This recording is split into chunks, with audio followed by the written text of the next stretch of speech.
everybody, it's Grant, and today I have Starr here on the channel. Is a very good friend of mine. We actually met through the Graham Stephan mentorship group and his Facebook page and all the great things that Graham provides for us. You also saw another friend, Shelly, here on the channel before, so just a great networking page that we ended up becoming really good friends. And not only does have his own channel, which I'll link in the description below, but he also has a really cool thing that happened to him. He was featured on CNBC Make It, and today we are reacting to buying a house for $599,000 in Los Angeles.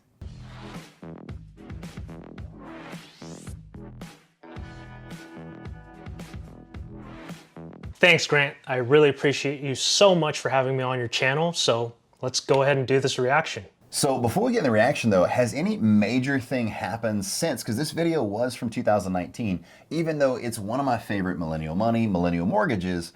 So my question is, has anything majorly changed since then? Nothing too crazy. You're right, it has been 2 years ago.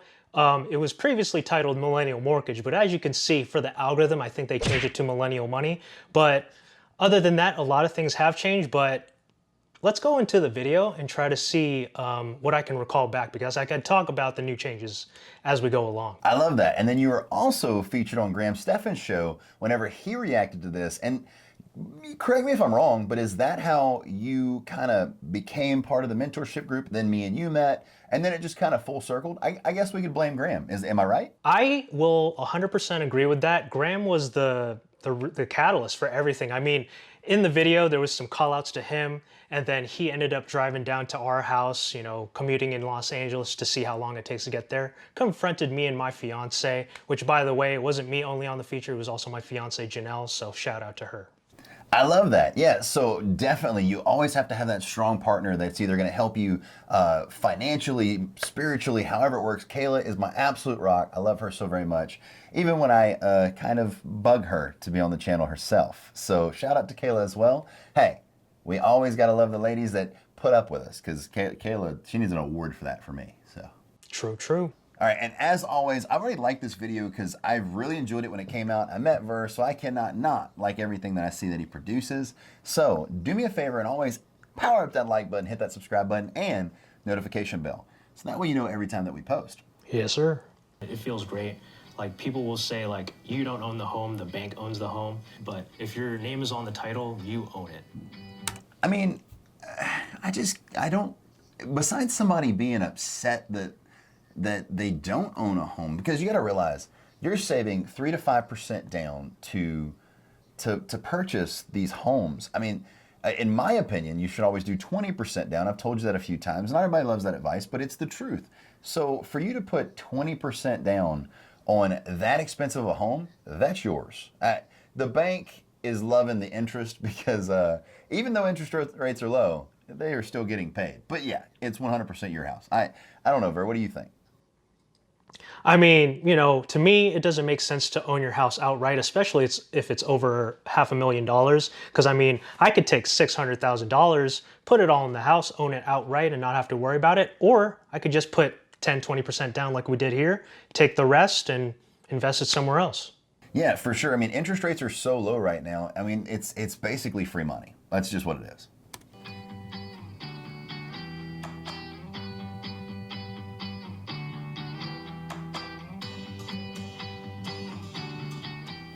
Our home was priced at $599,000 and we put 10% down. I'm Starr. And I'm Janelle Yee. And we just bought our first home in Gardena, California, which is 20 minutes south of Los Angeles. All right, so that little bit right there where I said it's 20 minutes south of Los Angeles in Gardena, California, some people watching might not agree with that, especially if they know about the traffic in LA. But I just wanted to say, without traffic, it is 20 minutes. On any average day, it could be an hour. Just to be clear. And that's actually one of the things that Graham confronted you about on there. But I mean, it's the same as Houston, Texas. I mean, even over here, when you're leaving Nelson Road and you are going to the interstate, it's going to take you 15 minutes for a 1 minute to 2 minute drive. School's getting let out, all the other stuff. I mean, GPS to GPS, zip code to zip code, 20 minutes. You know, if you leave at 6 in the morning, you're good, right? That's true. We were looking for a place for almost a year and a half. We knew right away that this was going to be a longer term home for us. We put the offer down immediately when we actually viewed it. So I actually work remote, and location for me wasn't a huge factor. Ver actually works in Santa Monica, so we do like that it allows him to have that commuter experience. So he does take the buses and train over to work. The commuter experience is actually something that came out of this video. My fiance was like kind of just talking off the cuff here, and it came up with the phrase commuter experience. If you go to my channel, it's titled Starr, the Commuter Experience. So that's kind of how my channel got its name at first. But being that that was 2 years ago and everything that has happened in the last year, it has now turned into the Remoter Experience. I get it. So the remoter experience is because you are both working remotely from home? That is 100% true. Ever since, the closing happened, especially with the shutdown in California, I've been working from home for over a year now. Two-car garage where that opens up into the front door area, which is like a den. It's an open floor plan, so we have a huge couch with a TV. We have solar panels, which are owned outright, so we don't lease them. They just came baked into the price of the home, and that hopefully brings down our costs on electricity. All right, this little room right here is actually just right next to the living room. It's just like a den. As you can see, it's a computer setup. This is my area. So here in my home office, I have converted it from one of the 2 guest bedrooms. So now I have an L-shaped desk with dual monitors, and a lot of my work is done digitally because it is a remote type of role. When it's a real estate agent who's representing the buyer actually doesn't pay anything to the real estate agent that is representing them. It's actually baked into the sales price of the selling home and the seller. So typically closing costs for buyers is like 3%. Let's see, I'm gonna go back to that. All right, so I gotta check this out. So down payment, $60,000. Wow. So yeah, that's 10%. Okay, so 20%. Wow, California is so expensive.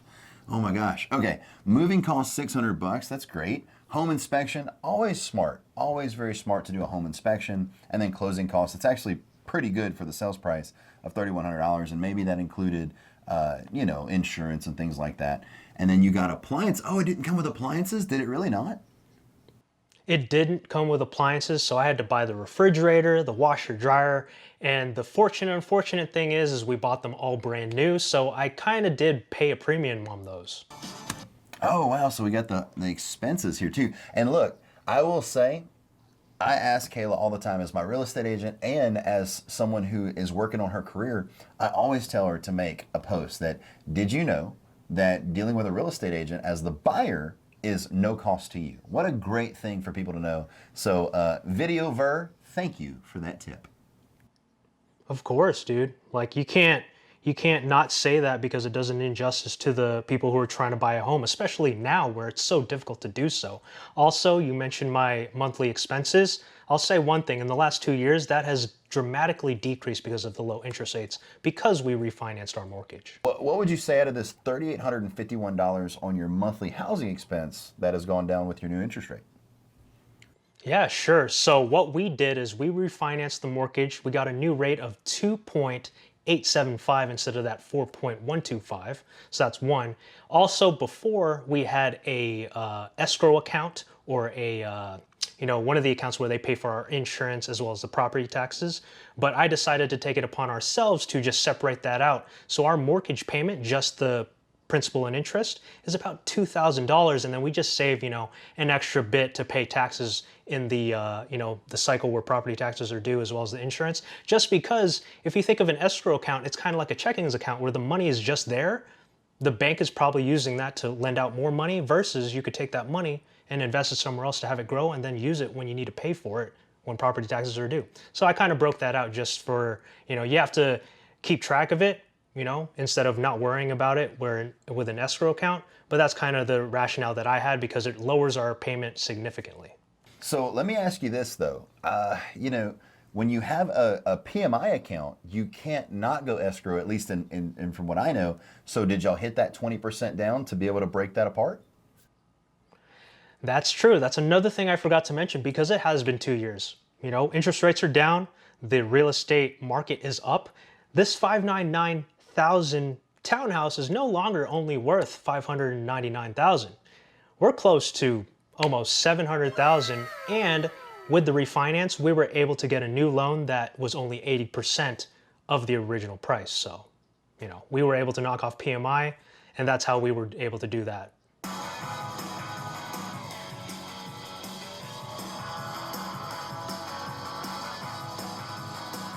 All throughout high school and college, I was also working multiple positions. Along with those savings, I started working for a nonprofit, part-time remote, along with working a full-time job. So that helped me save a little bit faster and also build my capital. And along with savings, I do have investment accounts and retirement funds.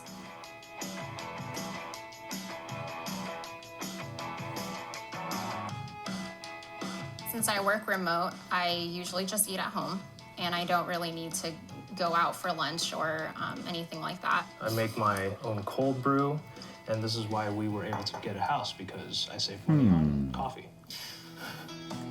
I wonder who else makes a lot of savings on coffee, and there's another guy who does a lot of that stuff with energy drinks. I don't know. What do you think? I mean, that is the reason why we're able to buy a house, because say instead of going to Starbucks, spending 5, 10, 15 bucks every single day, I make my coffee at home, invest that difference, 40, 45 years, I could have $1 million, right? I mean, that's how much the house is plus more. When we first started looking for homes all throughout California, ranging from Burbank to Glendale, all of the homes were priced at 700 or 800,000 or even higher. So that was pretty hard for us to kind of budget it out.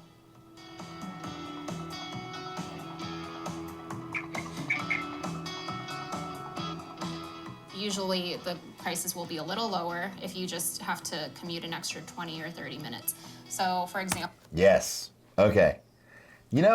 I am very happy we did this, because I truly believe that when you go a little further out, you're always going to find those better deals. And you can almost track the market by watching not only the big market, but your smaller outer markets. It's so implicit, man. Like, you just have to be on it, especially if you have yourself, who's a real estate investor, and, you have your team out there. They know the market. Like, we're not we're not agents, but, I have to stay connected with our agents just to know what the market is doing. But also, you could kind of see it, right? Like, people want to be in Southern California, at least near the beach. And if you just go out of, a little bit further from the beach, that's going to develop, especially if those communities closer and closer just keep moving on out. So that's kind of where we were at. A house or just a property or anything like that, it's like once you go through it once, you know that you can get through it. Yeah, now that we understand the process firsthand, I think it's definitely something we can do in the future. I love that. So, Ver, please, and look, I trust Ver right here with the audience. Any words of wisdom would be great. Anything that you could share to somebody that's either a new home buyer, anything that you can think of after making this video all those years ago till now. Of course, yeah. If you're a first-time home buyer, if you're in the market of buying a house, it is stressful. I will not deny that. But, at the end of the day, it is a process. Like, if you're willing to, go through it, to go towards home ownership and achieve that American dream, as it says, live below your means. If you can't afford like your dream house right now, just think, hey, if I own a house first, this could be my starter home, and you can move up. And then if you go through the process, you'd be like, I went through that process, and then I could do it again. And that's kind of the attitude we have. We're in the market to buy another house in this crazy market. And it's a lot tougher now than it was 2 years ago. Once in a lifetime event happened last year. So anything that I can say to anyone out there that is struggling with home buying or, the home search experience, be easy on yourself, because one of the things is you're mental through the process. Absolutely. And if you're looking for a property out there, some simple tips. Try to find a cosmetic fix.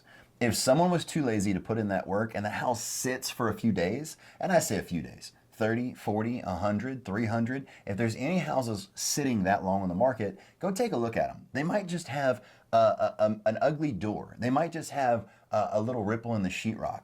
And those things might cost them thousands, but make you thousands in the process. So we've been friends for a couple years now. Here's the thing. So I know that you're interested in rentals, and I know you're looking at doing that. So any plans for the future that maybe we can come back at this video or come back in the future, make another video and talk about, let me know what your plans are for your future. Sure. I mean, me and Janelle, we have plans to hopefully get into contract each and every year with at least one property. We were able to get one, in 2020 in the midst of the pandemic. I can talk about that in another video because I could go into all the details. This year, we're working on it as well. We got boots on the ground in different cities trying to find our next investment property. And then from that, we might even try to get into flipping. We might try to get into wholesaling. I don't know. The sky's the limit there, but that's really our goal. I mean, in the video, we were reading Bigger Pockets books to, do BRRRR strategy or real estate investing in general. So it's definitely something that's in our back pocket because, we have these jobs. We also invest in stocks and index funds. We want to diverse and get into the whole real estate game. So then I have one last question, or three. Location, sale price, and then how much does it generate monthly? Sorry, I like real estate. Yeah, sure, no problem. So location, Austin, Texas, or one of the surrounding cities in Austin, Texas. That's one of those hot markets going on right now with Californians and everyone and their moms moving there. We were able to purchase an investment property for $250,000 there, just around 200 to 2,000 square feet. We got an agent out there, a good friend of mine from back in college, and we currently rent it out for about $1,900. So it cash flows around $200 a month. So once again, thank you, Ver, for being on the channel. Thank you so much for sharing everything that you have with us. And also, if you want to let them know that your channel will be in the link in the description below, please go subscribe to Ver. And he hasn't posted in a while, but he's coming off his hiatus. So he's about to start posting again. So think about it this way, Grant. You know how in Infinity War of the Avengers, Captain America was kind of on a hiatus too because they were in a civil war? I'm all scruffy. Think of me a Cap. Now I'm just whipping out the hammer now. I think I know what you mean. That being said, that's it for the video, guys. If you enjoy videos like this, please power up that like button. I'm getting a little crazy up in here. Power up that like button, hit that subscribe button, and notification bell. Remember that we post every Monday, Wednesday, and Friday at 5 p.m. Central Standard Time. I'd love to see you there. And I also try to respond to all of the comments lately. It has been, we've had a bit of a time. I will say this, I got my hammer in my hands, but I just lost one of my best friends. He was my first son. I have not been able to make a video until today because it's been a little hard. And so I'm gonna roll a little B-roll of Vinny. He passed away on Thursday of last week. So without getting too emotional, just understand that I 100% believe in you. I know that you can do anything you set your mind to and never let anyone tell you any differently. Always hug the people that you love real tight, and you never know when you will not be able to see them again. Ver's right here on the phone, so I can't say anymore because it's gonna be bad. But Ver's Vinny's on my screensaver. But here after the outro is a testament to Vinny. You're a good boy. There you go.